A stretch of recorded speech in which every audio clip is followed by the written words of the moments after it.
Post-it note mystery unveiled. So last month, my roommates and I reached DEFCON 1 over the classic shared apartment dilemma, leftover theft. It started innocently enough: someone's pad thai went missing, then 2 slices of cheesecake vanished without a trace, and suddenly, trust was as absent as the hummus. To deter further food crimes, we instituted a labeling system. But not just boring names and dates, oh no. We went full CSI, fridge unit. My burrito wore a post-it that read, "Touch and regret." Tim's chili was protected by "Eat and you will know true suffering."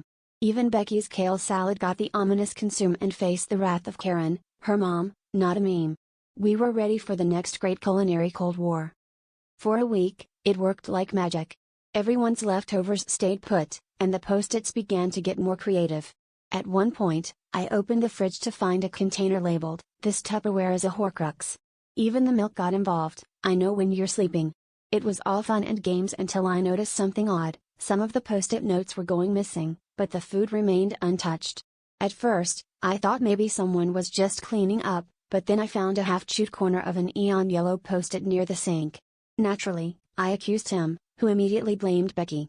Becky, in turn, pointed at our cat, Whiskers, who would never stoop to such plebeian tastes. The mystery deepened. Post-its disappeared from the fridge, the pantry, even the freezer. Who labels frozen peas, anyway? We tried a sting operation. I wrote "This is not a snack, Tim" on a note and stuck it on an empty container. The next morning, the container was still there, but the note was gone, and in its place was a single, perfectly folded origami crane made from a post-it. Now it was less food heist and more performance art with mild glue poisoning. Theories abounded. Was someone needing the notes as a weird diet plan? Was Becky sleep snacking? Was Whiskers running a black market in sticky paper? The truth finally came out when Tim, mid-rant about the missing sticky notes, sneezed and an neon yellow square shot out of his nose. Apparently, he developed a late-night habit of stress-eating post-its while doom scrolling on his phone. His defense? They're low-cal, high-fiber, and let's face it, I just wanted to see if "Eat and perish" was a promise or a warning.